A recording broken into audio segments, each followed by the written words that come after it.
Fala, loucos tubano. Super atrasado como sempre, né? Mas para dar vazão e finalizar nossa retrospectiva de 2024 e 2025, né? Aliás, o Corinthians joga daqui 2 dias, né? Preciso correr aqui antes de começar os jogos do Corinthians, né? Senão já perdeu o timing completo, né? Mas queria completar essa saga aqui de retrospectiva do Corinthians 24, né? Agora vamos pro meio campo, tá, rapaziada? Sem muitas delongas aqui. Passar um a um aqui os nomes que jogaram no nosso meio campo. Lembrando, pessoal, que quando eu faço aqui a divisão, eu fiz defesa, que era goleiro, lateral e zagueiro, né? Os meio campistas eu coloquei volantes e meio campistas e meias, tá ligado, mano? Tipo, as posições mais centralizadas mesmo. Por exemplo, tem alguns jogadores que não vão estar aqui, que vão estar no vídeo do ataque, que eu considero, sabe aqueles meias abertos, ou que é meio meia, meio ponta. Eu considero eles o sistema de ataque, tá ligado? Do time, então não ficou aqui. Talvez sintam falta de um nome ou outro que poderiam estar aqui nesse meio campo e jogaram nesse ano que passou de 2024, tá, rapaziada? Bom, começando aqui com o Maicon, tá? O volante, que viveu ali o centro da turbulência do Corinthians, né? No começo do ano, o Corinthians tinha pouquíssimos volantes no elenco. Eu sempre falei aqui no canal de que o Corinthians precisava de mais meio-campistas, de mais volantes, né? O Corinthians, num ponto do campeonato, tinha Maicon, Fausto Vera e Ranielli. Começou assim em 24. Eram apenas esses três jogadores, né? Completando com o meia, que acho que era o Rojas na época ainda, e o Matheus Araújo. E esse no meio campo do Corinthians. O resto era só meninos da base. E eu sempre achei que tinha poucos volantes no Corinthians, né? Poucos meio campistas, né? Enfim, pra mim era a coisa mais defasada no time do Corinthians. Eu nem falo de qualidade, tal, que também tava faltando. Mas eu falo de ter peças, né? Se você joga com 2 volantes, você precisa ter 4 ou 6 volantes. Por quê? Questão de característica, volante de saída, volante de ficar, tá ligado? Cartão, lesão, enfim. Opção de jogo, né? Característica, né? Como eu disse, né?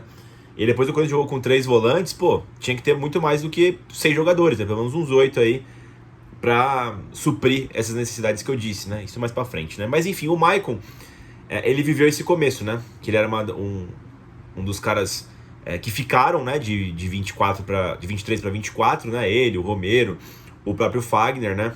O Cássio, alguns sobreviventes ali do time que foi todo remodelado, né, de 23 para 24, e o Maicon ficou como uma dessas peças de liderança, né? O Maicon muito criticado pela fiel torcida, né? Enfim, por não ter feito um ano bom de 2023, começa 24 com a arma na cabeça, né, digamos assim.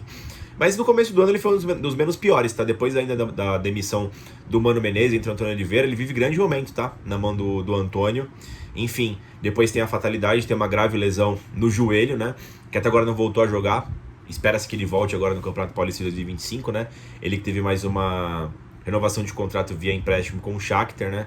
A gente espera que o Maicon possa finalmente, né, jogar bem com a camisa do Corinthians, né? Ele teve ali um breve momento quando ele chega, depois teve muitas lesões, né? Com o VP, não foi muito bem em 23 e em 24 até que começou relativamente bem, mas teve uma grave lesão, né? Vamos torcer pro Maicon aí voltar, porque ele deve ser importante ao decorrer da temporada, né? Um volante canhoto, enfim, né? A gente vai discorrer um pouco mais sobre essa parte do gramado, né? Outro nome aqui, ó, o Ranielli, cara. O Ranielli, que quando chegou foi uma das contratações que eu mais gostei. O Corinthians, ele precisava de um volante de pegada no meio campo. O Corinthians não tinha esse volante de pegada em 2023. Tava com Cantígio, tinha Fausto Vera, o próprio Maicon, né? Nenhum era um 5-5 mesmo ali, protetor, né? E o Ranielli chega do Cuiabá com essa missão, né? De dar uma revigorada ali atrás do sistema, na frente, né, da cabeça da zaga do Corinthians, né? Dando uma protegida ali nos zagueiros, né? Tirando primeiro o chute de fora da área que o Corinthians estava tomando muito, né? Porque não tinha proteção.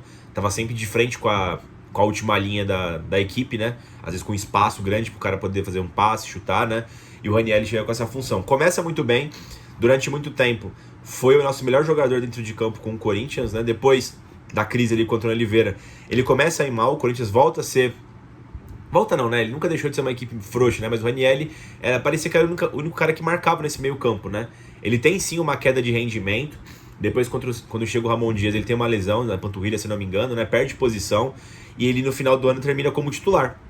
Termina bem, tá? Volta a jogar bem, volta a proteger bem a área e volta a não estragar jogadas, né? Muitas das vezes o Ranielli entregava uma paçoca tocando errado, né? Já que ele não é muito bom com a bola no pé, mas ele decaiu bastante e depois voltou a recuperar a pegada, né? Foi uma boa contratação o Ranielli, tá? Eu gosto bastante do Ranielli, pela função que ele exerce em campo e também por ser um cara, sei lá, parece um cara de grupo, parece um cara que que agrega bastante, tá?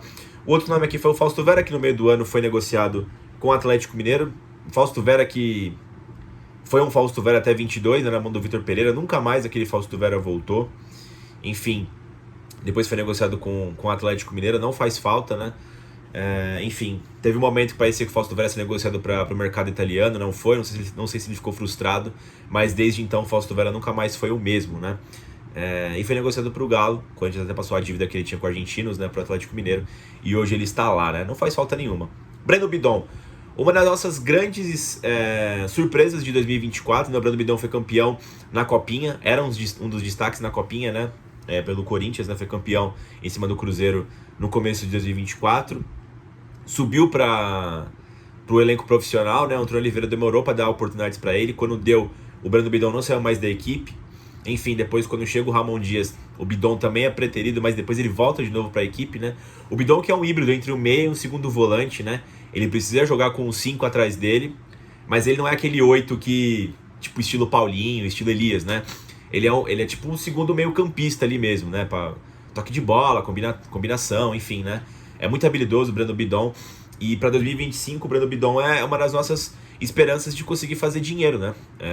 O Augusto parece que já renovou o contrato dele, né?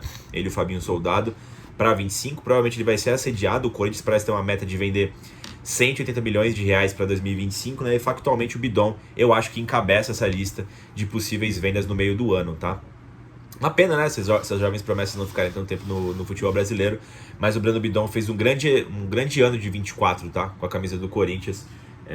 Se firmando bem ali no meio campo, fazendo boa dupla com o Garro, né? Boa dupla com o Ranieri, ali, um trio ali com os volantes, né? O Ranieri e o próprio Carrilho, né? Enfim, o Bidon foi muito bem. O Rian foi importante também na mão do Ramon Dias, tá? Como camisa 5 ali, teve alguns momentos que a gente estava com lesionados, cartão amarelo, né? E ele conseguiu ali suprir a necessidade da falta de um Alex Santana, da falta de um Ranieri durante um tempo ali. Entrou muitas das vezes no segundo tempo para ajudar a manutenção do placar. Enfim, ou proteger a equipe do Corinthians, né? Se machucou também, acho que quebrou o dedo, se não me engano, né?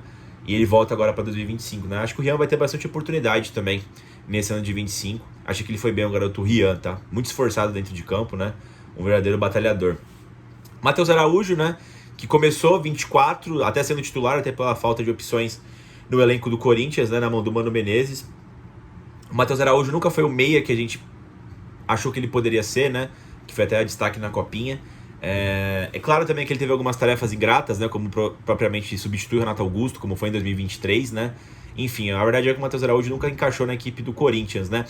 Teve uma fala do Luxemburgo em 23 que ele falava que talvez ele tenha... que ele achou boa a partida do Matheus Araújo. Não lembro contra quem foi, mano. Que ele realmente entrou bem, mas ele entrou como segundo volante. Eu até pensei que o Matheus Araújo ia jogar mais vezes como segundo volante, não foi o caso. Não foi o caso e, enfim, não sei como é que ele treinava, mas ele foi bastante preterido da metade pro final do ano. Teve raríssimas oportunidades. Acabou o contrato, ele agora foi pro Ceará, né, o Matheus Araújo, né. Enfim, uma pena, né, porque o Corinthians nem conseguiu fazer dinheiro com ele efetivamente, né, rapaziada. E outro nome aqui desse meio campo é o Rodrigo Garro, né? Pra mim, o melhor jogador da temporada do Corinthians. Pô, sou fanzaço do Rodrigo Garro, fanzaço. Me surpreendeu muito a gente conseguir achar um meia, um 10 clássico como é o Rodrigo Garro nos tempos atuais. Bate falta, bate escanteio, chuta de fora da área, dá passe decisiva, se apresenta pro jogo, né? Eu gosto demais do Garro, né? Que jogou bem até as partidas que a gente tava um lixo no começo da temporada, né? Foi martirizado ali na eliminação pro Racing, achei injusta, tá? Uma cobrança aqui ou ali, beleza, mas muito vagabundo xingou muito ele, né? Enfim, teve o acidente agora no início de 25, a gente só espera que o Garro se recupere mentalmente aí, que ocasionou, né, o falecimento do motoqueiro lá. A gente espera que ele volte bem com a cabeça aí para 2025, né? É fundamental. Depois de uma situação daquela, não é nem a questão de se vai ser preso ou não, e o caralho, é mais o mental do cara, porque acabou falecendo um maluco ali no acidente, né, rapaziada? Espero que o Garro consiga ter cabeça pra 2025, né? Fiquei bastante triste com o acontecimento, porque falei, porra, mano, justamente nosso melhor jogador, né, o meia cerebral, uma figura importantíssima, uma figura, porra, ímpar no elenco, né? Teve esse azar aí que passou o Garro, né? Mas espero que ele volte bem aí, porque ele é figurinha mais do que especial e rara pra 2025, né? Igor Coronado, né? O Coronado, eu não conhecia ele, tá? Para 2024, de repente era um agente livre do mercado que jogou a vida toda na Europa e na Arábia Saudita, que era um super craque. Confesso que não tinha visto nenhum jogo do Igor Coronado, né? Mas a mídia pintou muito isso, né? Na internet e tal, né? O Corinthians contratou ele. Ele sofreu um pouco com lesões no começo da temporada, né? Ele também é o 10. E ele sofreu com a concorrência do Rodrigo Garro, né? Eu acho o Garro mais jogador do que o Coronado, embora o Coronado seja diferente do Garro, tá? O Coronado é mais um cara que conduz a bola, joga um pouco mais lateralizado no campo, né? Embora ele se autodenomine um 10, né? Mas ele é bem diferente do Garro. Jogou muito bem contra o Fortaleza, né? Tanto na ida quanto na volta da Copa Sul-Americana. Muita gente queria muito ver junto, né? O Garro e o Coronado. Por diversas vezes, tanto com o Antônio Oliveira, tanto com o Ramon Dias, não pareceu factível, tá? Os dois jogarem juntos. Eu não sei se eles consomem a mesma posição, mas a verdade é que deixa o Corinthians muito desprotegido, né? Essa era uma tônica que foi pauta o ano todo do Corinthians, né? Alguns criticaram muito o ano do Igor Coronado, eu não vejo desse jeito. Enquanto ele esteve em campo, ele jogou bem a maior parte das vezes, tá? O problema dele foi que muitas vezes ele não esteve disponível e depois ele mal teve chances, né? Depois que o Corinthians emplaca a sequência de jogos, o Coronado poucas vezes entrou já no final do ano ali com o Ramon Dias, né? Teve aqueles bons jogos contra o Fortaleza, mas foram muito poucos, né? Ele estava mais nas equipes mistas do Corinthians, né? Outro nome que chegou no meio do ano foi o Alex Santana. O Alex Santana foi uma baita contratação, chegou bem, jogou jogando bem contra o Criciúma e contra o Bahia, foi fundamental nessas duas vitórias ali na chegada do Ramon Dias, né? Depois, por azar, sofreu uma lesão na coxa. Hoje ele é reserva, né? Voltou no final do ano ali, jogou algumas partidas, não voltou muito bem, tá? Não fez nenhuma partida boa depois da volta da lesão. Mas acho que pode agregar, tá? Até para deixar esse meio campo encorpado com opções durante toda a temporada do Coringão, né, rapaziada? Para 25, acho que o Alex Santana vai ser bastante importante. Um dos nomes que foram mais criticados ali das contratações, né? Porque assim, foram muitas contratações boas no meio do ano, né? Mas uma que a galera não comprou muito foi a do Charles, né? O Charles não chegou a jogar bem, não parece ser um... Como eu posso dizer, né? É um cara bem limitado, o Charles, né? Eu acho que ele tem a funcionalidade dele no meio campo, né? O Charles marca bem, né? Corre bem, enfim, é um cara troglodita ali, né? Ajuda a dar intensidade no meio campo. Não é muito bom com a bola no pé, né? Em tomada de decisão. Mas eu acho que ele é um cara importante também pra essa questão, tá, rapaziada? A pessoa até zoa, né? O povo, o Charles tá em todo lugar marcando. Enfim, teve várias partidas que ele foi importante sim pra manutenção de resultado, mas teve algumas que ele foi muito mal, né? Como, por exemplo, no empate em casa contra o Racing, né? Toma um drible que não pode tomar, né? Jogou meio lotado ali no lance, o cara dribla ele, antes disso dribla o Garro, né? Enfim, não é um dos jogadores preferidos da fiel torcida, tá? O Charles. Eu ainda gosto dele, tá? Achei importante pra algumas situações. Principalmente pra gente tava sem volante, tá?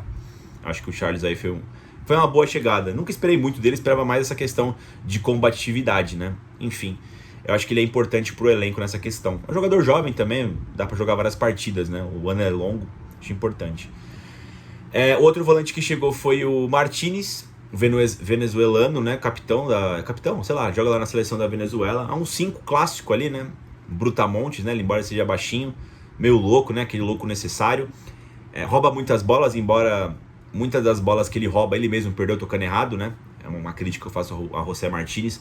Foi extremamente importante na vitória do derby contra o Palmeiras, 2-0, um clássico da cabeça de porco, né? O que o Martínez jogou aquela partida tá de brincadeira, tá? Deu a vida em campo. Enfim. Mas acho que ele perdeu merecidamente a vaga pro Ranieri, tá? Que está errando menos do que o Martínez na saída de bola. O Martínez entrega muitas bolas por jogo, tá? Eu acho que se ele conseguisse consertar isso, eu não sei se é afobação, não sei se é falta de entrosamento, né? Lembrando que ele chegou no meio do ano, talvez ele volte a tentar recuperar a vaga na equipe titular, tá? Essa é uma boa contratação sim, o José Martínez. Outros jogadores aqui, o Paulinho, cara, último ano da carreira dele, se aposentou no meio do ano, né? Saiu do Corinthians, na verdade, né? O Paulinho, pra mim, é um jogador muito especial. É o autor do gol que eu mais comemorei na minha vida. Eu acho que, é impossível. É impossível algum gol de novo ter aquele peso daquele 23 de maio de 2012 pra mim. Contra o Vasco, Libertadores, gols 42 de cabeça. Caralho, mano. Esse gol arrepia, mano. O bagulho, você lembra. Eu lembro do dia, assim. Eu lembro de onde eu tava assistindo e tal, mano. Quando ele dá a cabeçada e faz o gol, o que eu senti... nada chegou perto daquele gol pra mim, tá? Pra mim aquele gol foi foda, mano. Foi foda pra caralho, né? Mas o Paulinho, o retorno dele, né? Que eu sempre achei que ele ia voltar a jogar muito. O Paulinho nunca voltou a ser aquele Paulinho que saiu do Corinthians, né? Nem 30% do que ele foi, embora seja um excelente jogador, né? Conviveu com muitas lesões. Lesão de joelho, né? Graves, né? 2 seguidas, né? Uma pena também. Enfim, não tava mais aguentando.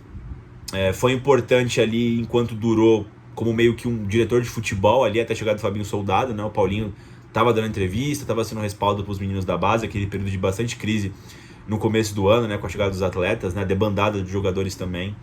Enfim, não estive presente no último jogo dele, foi um dos 3 jogos que eu não consegui ir em Itaquera em 2024, infelizmente, contra o Racing em Montevidéu. Mas enfim, nem vou falar da parte muito em campo do Paulinho, falar mais do que ele representa. E marcou, né? Mas o jogador histórico, né? Assim como a saída do Cássio do Corinthians, né?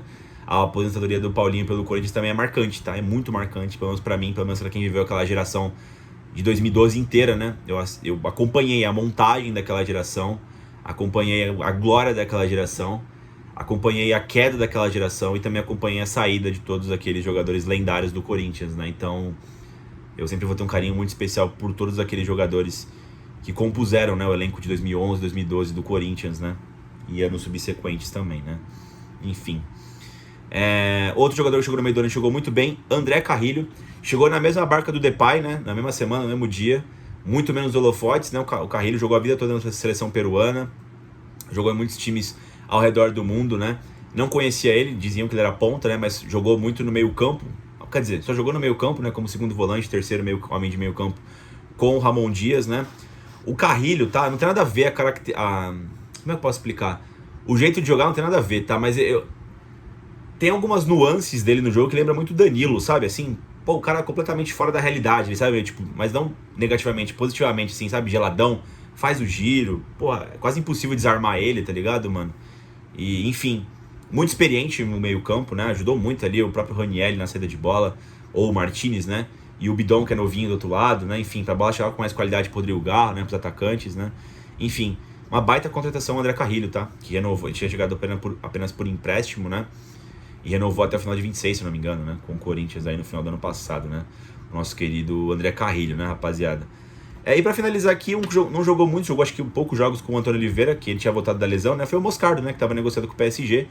Não tem muito o que falar do Moscardo, tá? Fez um bom ano de 23.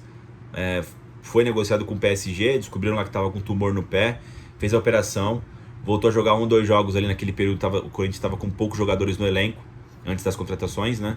E depois já foi pro PSG. Não chegou a jogar bem nenhum jogo, pra te falar a verdade.